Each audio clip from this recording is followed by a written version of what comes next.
ईश्वर को मानने वाले से बड़ा मूर्ख इस दुनिया में कोई नहीं है। और आखिर ऐसा क्यों, मैं तुमको वो भी बताता हूँ। क्योंकि देखो, ईश्वर को बेसिकली लोग कैसे मानते हैं, वो इस वजह से मानते हैं क्योंकि उनको ऐसा लगता है कि इस दुनिया में जितनी भी चीज़ें हैं, इस दुनिया है, उसको किसी वो बहुत बड़ी शक्ति ने बनाया है, वही ईश्वर है। यानी कि जो सबको बनाने वाला है वही क्या है, ईश्वर है। इसी वजह से ईश्वर के मामले में क्या बोलते हैं कि वो सर्वज्ञ है, सर्वशक्तिमान है, सबका निर्माता है, सबका कर्ता धर्ता वही है।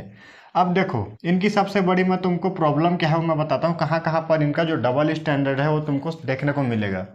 एक जैसे हम ले लेते हैं कुर्सी। क्या कुर्सी, ठीक है ना। अब कुर्सी किससे बना है, क्या किसी को पता है?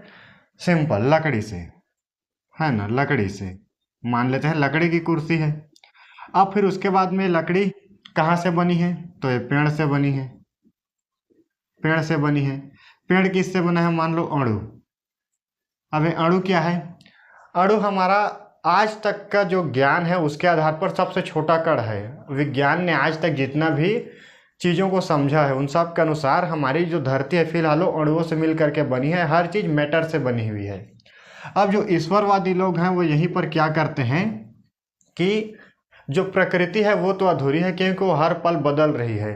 और वो क्या बोलते हैं कि ये जो अणु है, यानी कि जो मूलभूत तत्व है, जो भौतिकी के नियम है, उसी को बनाने वाला क्या है, ईश्वर है। जैसे कि साइंस में एक थियोरी चलती है बिग बैंग, है ना। जो साइंटिस्ट है वो अक्सर यही बोलते हैं कि हमारा जो ब्रह्मांड है उसकी शुरुआत बिग बैंग की वजह से हुई थी। एक बहुत बड़ा एक्सप्लोजन हुआ था, उसके बाद में ही सारे जो ग्रह हैं, तारे हैं, उन सब चीज़ों का निर्माण हुआ।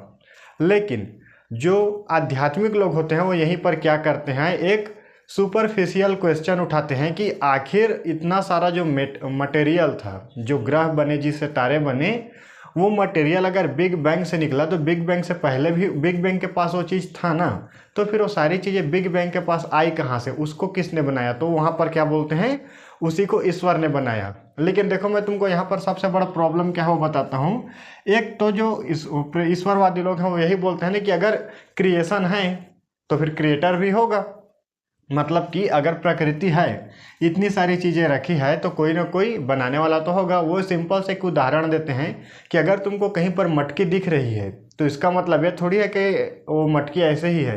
अगर मटकी है तो कुम्हार होगा, बेशक कुम्हार तुम्हें दिख ना रहा हो, ऐसा एग्जाम्पल देते हैं। लेकिन ये बहुत ज़्यादा बचकाना सा आर्गूमेंट है। क्यों? क्योंकि देखो, सबसे पहले बात तो मान रहे हो कि अगर कोई चीज़ अस्तित्व में है,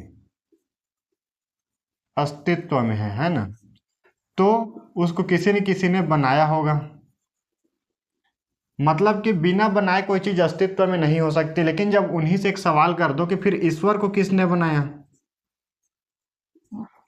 ईश्वर को किसने बनाया, क्योंकि वो ईश्वर का भी तो अस्तित्व मान रहे हैं ना।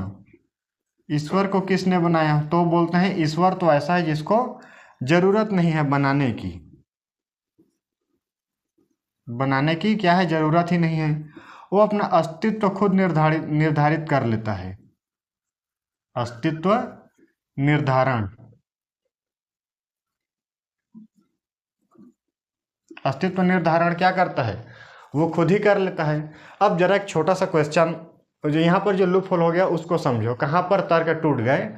एक तो एक आस्तिक व्यक्ति क्या मान रहा है कि अगर किसी चीज का अस्तित्व है तो उसको किसी न किसी ने बनाया होगा।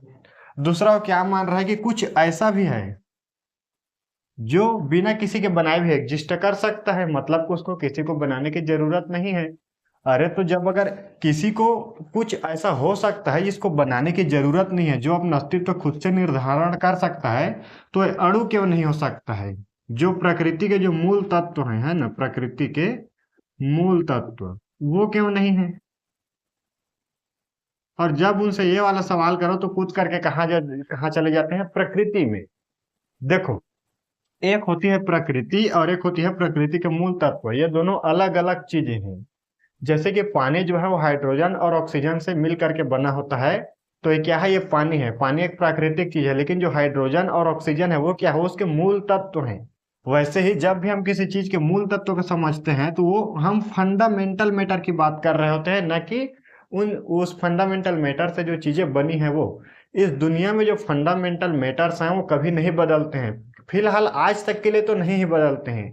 जब साइंस जो है वो खोज करेगा तब खोज करेगा जब साइंस स्थापित करेगा कि हाँ, परमाणु जो है या फिर जो अणु है वो भी किसी चीज से मिल करके बना है, तो सबसे छोटा कण वो हो जाएगा। क्या कोई आध्यात्मिक गुरु ये बताएगा कि आखिर ये जो है वो कहाँ पर बदलता है? उनका एब्सोल्यूट ट्रूथ वही है ना जो कभी ना बदले। तो जो फंडामेंटल मैटर है वो कहाँ बदलता है? वो कभी नहीं बदलता है, वो वही होगा। अब यहाँ पर वो जबरदस्ती क्या करते हैं, यहाँ पर जबरदस्ती वो एक बनाने वाला खोज रहे हैं। यहाँ पर देखो, सबसे बड़ा क्वेश्चन है अस्तित्व है, मतलब कि किसी चीज का अस्तित्व है, पेड़ पौधे दिख रहे हैं तो किसी न बनाया होगा, चलो ठीक है आपकी बात मान ली।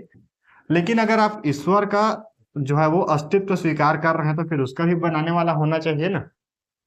और अगर ईश्वर है जो अपना अस्तित्व खुद से निर्धारण कर सकता है, मतलब कि कुछ ऐसा है जो कि अपना अस्तित्व खुद से निर्धारित कर सकता है, उसको बनाने की आवश्यकता नहीं है, तो फिर वो मूलभूत तत्व क्यों नहीं हो सकते? ये दोहरा चरित्र है जहां पर एक व्यक्ति दोनों चीज एक साथ मान करके चलता है ना। और यहाँ पर देखो, और एक और बड़ी समस्या, अगर तुम ये बोलोगे कि बनाने वाला तो ईश्वर ही है, तो फिर ईश्वर को बनाने वाला कुछ और जोड़ लो, जैसे कि पराग जोड़ लो। मान लो तुमने कहा कि नहीं, ईश्वर को पराग बनाता है, पराग को सराग बनाता है, सराग को कराग बनाता है। कितना लंबा लिस्ट ले जाओगे? 1 लाख, 2 लाख, 10 लाख, 20 लाख, 1 करोड़, 2 करोड़, ले जाओ जितना तुमको लंबा लिस्ट लेकर के जाना है, इसने बनाया उसने बनाया, आखिर बचकाने बचकाने आर्गुमेंट ही करने हैं ना। तो जब भी कोई ईश्वरवादी व्यक्ति ये बोले कि इस धरती को उसी ने बनाया है, तो उससे सिर्फ इतना पूछ लेना कि ईश्वर को किसने बनाया है। और अगर वो बोले कि ईश्वर को बनाने की जरूरत नहीं पड़ती है, मतलब कि वो ऐसे ही एग्जिस्ट कर सकते हैं, तो उनसे सीधा सा पूछना, अगर कुछ ऐसा है जो कि खुद से एग्जिस्ट कर सकता है, तो प्रकृति के मूलभूत तत्व क्यों नहीं हो सकते हैं?